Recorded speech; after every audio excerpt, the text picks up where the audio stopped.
So I want to tell you about a book today. The book is called The Gulag Archipelago. You ready? The book is called The Gulag Archipelago, and it's by a Russian author, a Soviet author named Alexander Solzhenitsyn, who was in the Gulag Archipelago concentration camp system for a very long time. He had a very hard life. He was on the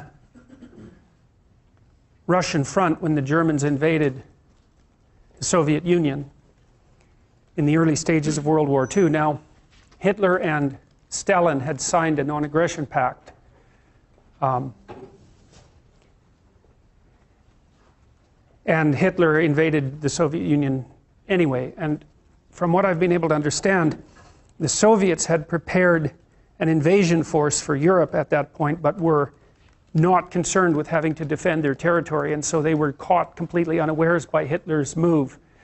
And the conditions on the Russian front were absolutely dreadful, and Solzhenitsyn was a soldier on the Russian front.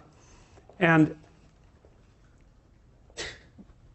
he wrote some letters to one of his friends, which were intercepted, complaining about the lack of preparation and using bitter, dark humor to describe the situation. And the consequences of that was that he was thrown into a work camp.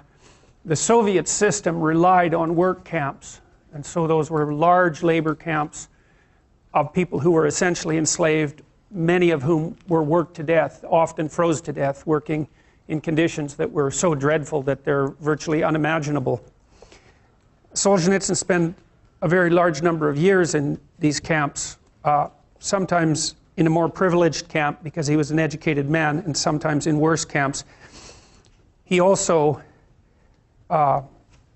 developed cancer later and wrote a book about that called Cancer Ward, which is a brilliant book. So he had a very hard life. There's just no way around that. To be on the front and then to be in a concentration camp and then to have cancer, that's pretty rough. Now, he wrote The Gulag Archipelago. He wrote a book called One Day in the Life of Ivan Denisovich first. That was published in the early 1960s. When there was a brief thaw, Stalin was pretty much out of the picture by the end of the 1950s. There's some indication that he was murdered by Khrushchev, and Khrushchev became premier of the Soviet Union after Stalin. And there's some indication perhaps that Stalin was either murdered by Khrushchev and a set of his cronies, or when he was very ill, just before he died, was not helped, at least wasn't provided with any medical attention because of the intervention of Khrushchev and his cronies. Now, there's some indication as well at that point that Stalin, who was an absolutely barbaric in every possible way you could imagine, was planning to start a third world war. And he was certainly capable of doing such things because he had already imprisoned or killed tens of millions of people. Now, just after Stalin died, there was a bit of a thaw in the Soviet Union with regards to internal repression.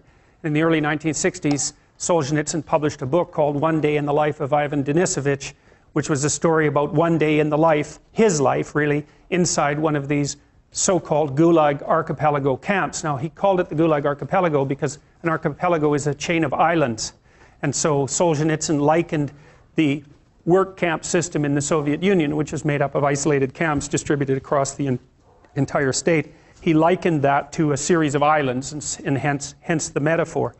And One Day in the Life of Ivan Denisovich was one of the first publications released in the Soviet Union that dared make public what had happened inside these camps, at least initially. Now, that thaw didn't last very long, but that book had a tremendous effect. It's a short book. It's worth reading. After that, he wrote a number of other books, which are also, he's a great literary figure in the same category, I would say, as Tolstoy or Dostoevsky, which is like really saying something. You know, those two are perhaps the greatest literary figures who ever lived, with the possible exception of Shakespeare. He wrote this book called The Gulag Archipelago, which is published in 3 volumes, each of which is about 700 pages long. The first one details the origin of the oppressive Soviet system, at least in part under Lenin, and then its full-fledged implementation under Stalin, and the deaths of, well, Solzhenitsyn estimated the deaths in internal repression in the Soviet Union at something approximating 60 million between 1919 and 1959. Now, that doesn't count the death toll in the Second World War, by the way.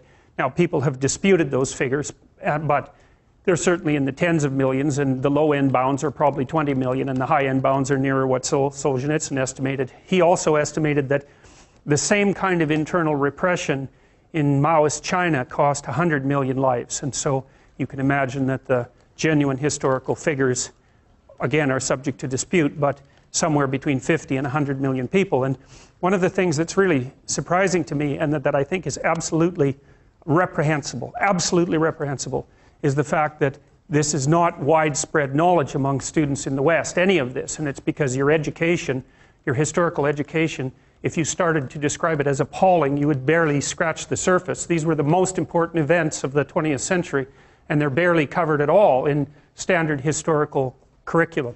You know something, I would presume, about World War II and about the terrible situation in Nazi Germany and the death of 6 million gypsies and Jews and homosexuals in the concentration camps in Nazi Germany. But my experience with students has been that none of them know anything about what happened as a consequence of the repression of the radical left in the 20th century. And I believe the reason for that is that the communist system had extensive networks of admirers in the West, especially among intellectuals, and still in fact does, which is also equally reprehensible. And I believe that one of the consequences of that is that this element of history has been what would you say, under-examined, and certainly very little attention has been brought to it in the public school curricula, and there's absolutely no excuse for that. It was the worst thing that happened in the 20th century. And that's really saying something, because the 20th century was about as bad as it gets. And so, and the fact that these deaths on massive scale occurred, and the fact that we don't know that deep inside our bones is a testament to the absolute rot of the education system.